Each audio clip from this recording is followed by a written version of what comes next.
Hello students, आज हम discuss करेंगे बोर थ्योरी ऑफ हार्डियन एटम के ऊपर, जिसमें हम फाइंड आउट करेंगे कि जो इलेक्ट्रॉन रिवॉल्व करते हैं अलग अलग ऑर्बिट्स के अंदर, जिनको हम स्टेशनरी ऑर्बिट्स बोलते हैं, उन स्टेशनरी ऑर्बिट्स में इलेक्ट्रॉन की रेडियस क्या रहेगी, रेडियस को फाइंड आउट करेंगे आज। ठीक है स्टूडेंट, तो स्टार्ट करते हैं। देखिए स्टूडेंट, तो सबसे पहले हम क्या करेंगे, बोर का फर्स्ट पोस्टुलेट यूज करेंगे। बोर्स फर्स्ट पोस्टुलेट, ठीक है। क्या कहता है कि भाई जो इलेक्ट्रोस्टैटिक फोर्स आता है, इलेक्ट्रोस्टैटिक फोर्स यही क्या करता है भाई, सेंट्रीपिटल फोर्स की तरह एक्ट करता है। इलेक्ट्रॉन्स ऑर्बिट में रोल करेंगे तो उनको क्या चाहिए, सेंट्रीपिटल फोर्स चाहिए। तो सेंट्रीपिटल फोर्स कौन लगाएगा, तो इलेक्ट्रोस्टैटिक फोर्स लगाएगा। ठीक है, चलो कैसे लगाएगा, मान लो अपने पास ये अपने पास क्या है, न्यूक्लियस। ठीक है, तो इस न्यूक्लियस पे जो चार्ज होता है कितना होता है, जेड। जेड क्या हो गया, इसका मास नंबर हो गया। ठीक है, और इसके चारों तरफ भी क्या कर रहा है, किसी भी ऑर्बिट के अंदर इलेक्ट्रॉन रिवॉल्व कर रहा है। ठीक है, तो उस रेडियस क्या रहेगी, आर रहेगी। ठीक है, तो इन दोनों के बीच में जो इलेक्ट्रोस्टैटिक फोर्स आएगा वो कितना आएगा, तो बोलेंगे के एक चार्ज इनटू दूसरा चार्ज अपॉन में दोनों के बीच का डिफरेंस है स्क्वायर इज इक्वल टू आएगा सेंट्रीपिटल फोर्स, तो वो कितना होता है, एम वी स्क्वायर अपॉन में आर होता है। ठीक है, तो आर से आर कैंसिल हो गया, तो अपने पास क्या आ गया, k z e square upon में r is equal to m v square. ठीक है, इसको नाम देंगे इक्वेशन फर्स्ट। ठीक है, अब हम क्या करेंगे कि वो जो बोर का जो क्या था पोस्टुलेट था, कौन सा, कि वो एंगुलर मोमेंटम वाला, जिसको क्या बोलते हैं बोर्स क्वांटाइज कंडीशन, उसका हम यूज करेंगे। ठीक है, बोर्स क्वांटाइज कंडीशन। ठीक है, वो क्या कहता है कि इलेक्ट्रॉन उन्हीं ऑर्बिट पे रिवॉल्व करते हैं जिन ऑर्बिट्स में इलेक्ट्रॉन का एंगुलर मोमेंटम कितना आता हो, एन एच अपॉन में 2 पाई बराबर आता हो। एन क्या होता है, principal quantum number.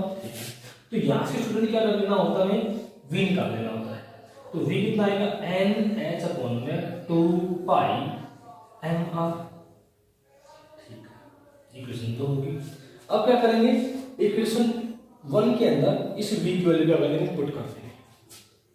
Put value of v in equation first.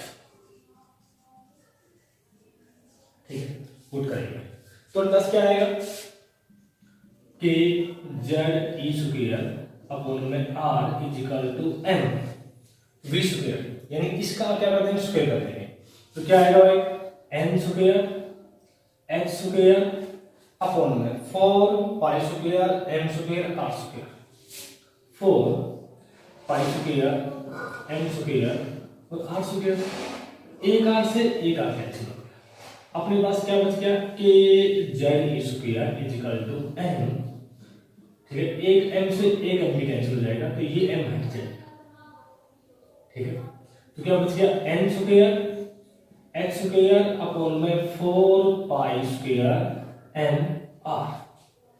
तो आर को यहां ले जाएंगे, बाकी को यहां ले जाएंगे। तो आर अपने पास आ गया n square h square upon में 4 pi n k z e square. तो स्टूडेंट ये अपने पास फॉर्मूला आ गया। ठीक है, रेडियस को फाइंड आउट करने का।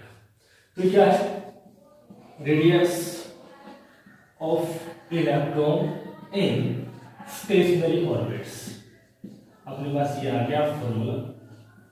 ठीक है भाई, इतना हो गया। देखिए अब हम क्या करते हैं कि यहाँ जो n है ये भाई चेंज होता रहेगा, n की वैल्यू 1 2 3 4 5, और ये जो z होगा इसको हम चेंज करेंगे, बाकी सबकी वैल्यू पुट करेंगे। ठीक है, after putting all standard values, सभी स्टैंडर्ड वैल्यू क्या करेंगे, पुट करेंगे। ठीक है, पुट करने के बाद स्टूडेंट हमें क्या मिलेगा वो हमें ध्यान रखना है।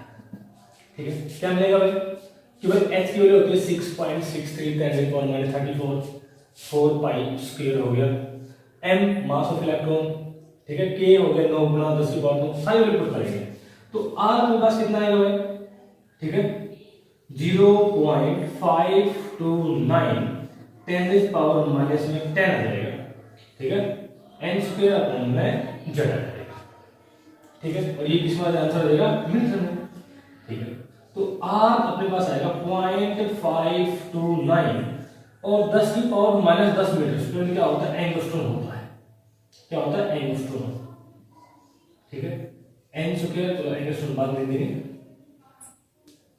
n स्क्वायर अपॉन में z एंगस्ट्रॉम, ठीक है, ये ठीक है। अब मान लो हमें पता है कि जो अपना जो हाइड्रोजन जो बोर थ्योरी है वो किसके लिए एप्लीकेबल है, हाइड्रोजन एटम या हाइड्रोजन एटम जैसे जो भी आयन होते हैं उन सब के लिए एप्लीकेबल होती है, ठीक है। तो पहले हम बात करते हैं सिर्फ हाइड्रोजन एटम के लिए, फॉर हाइड्रोजन एटम, ठीक है। जो हाइड्रोजन एटम होता है उसका एटॉमिक नंबर कितना होता है, Z 1 होता है, जब 1 होता है तो R की वैल्यू क्या है स्टूडेंट, n स्क्वायर, ठीक है, h स्क्वायर अपॉन में 4 pi square n p e square, ठीक है। तो यहां पर क्या देखते हैं कि जो r है वो n स्क्वायर के प्रोपोर्शनल है, r क्या है n स्क्वायर के प्रोपोर्शनल है, ठीक है।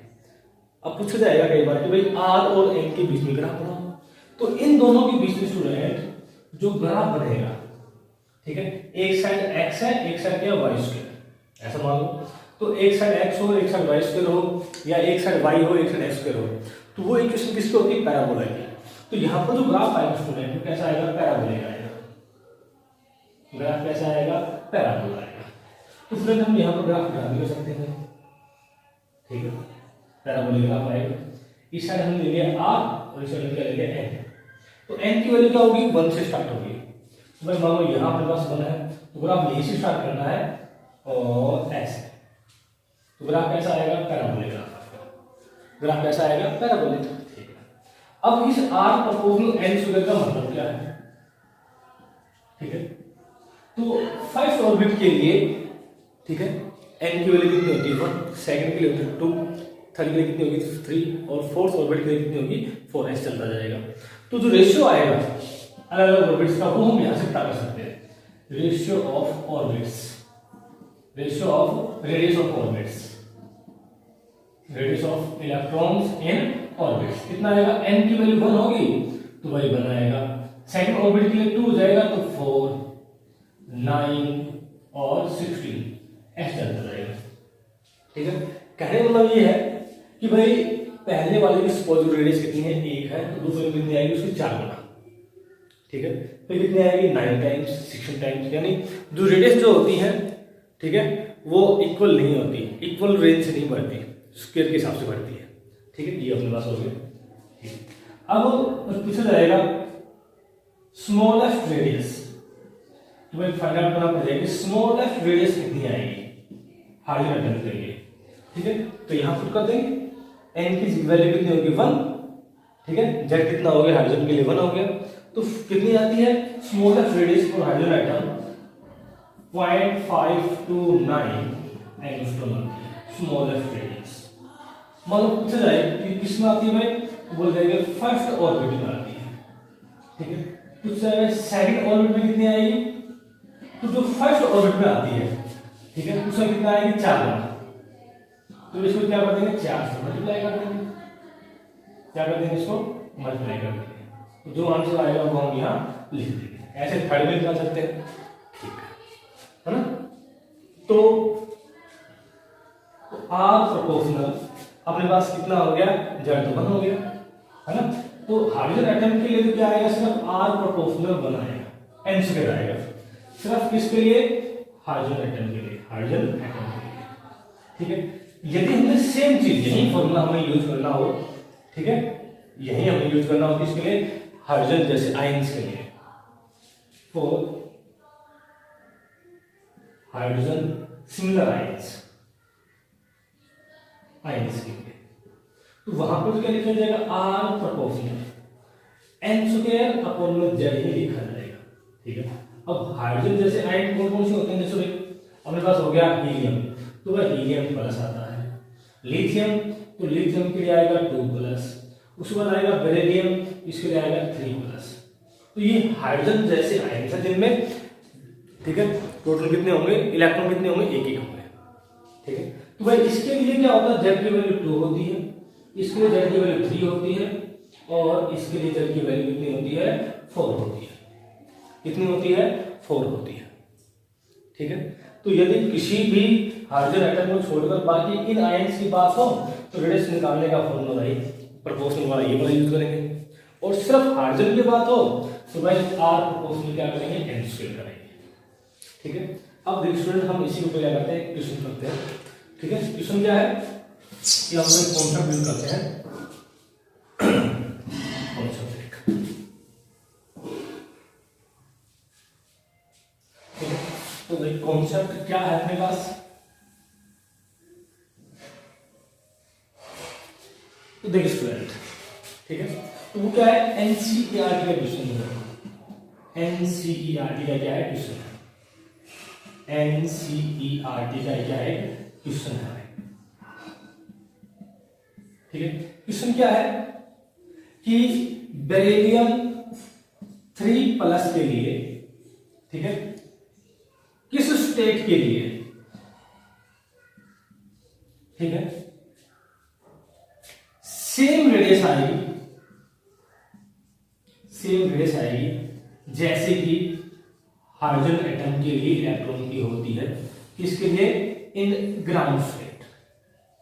तो ध्यान रखिए ग्राउंड स्टेट मतलब फर्स्ट ऑर्बिट, ठीक है, ग्राउंड स्टेट मतलब फर्स्ट ऑर्बिट, फर्स्ट ऑर्बिट मतलब क्या होता है, ग्राउंड स्टेट, ग्राउंड स्टेट, ठीक है। तो गाइस बेरिलियम 3 प्लस आयन की किस स्टेट के लिए, यानी किस ऑर्बिट के लिए सेम रेडियस आएगी जैसे कि फर्स्ट ऑर्बिट में हाइड्रोजन एटम वाले इलेक्ट्रॉन की आती है, ठीक है ना।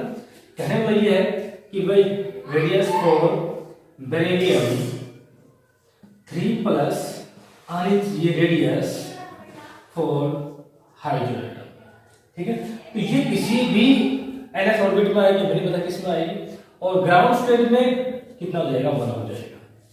तो बन जाएगा कि भाई इसके लिए तो हम क्या फॉर्मूला यूज करेंगे, r proportional n square upon z use करेंगे। तो आर प्रोपोर्शनल क्या आएगा, एन स्क्वायर अपॉन जेड, तो यहां पे क्या लिखेंगे, एन स्क्वायर अपॉन जेड, ठीक है।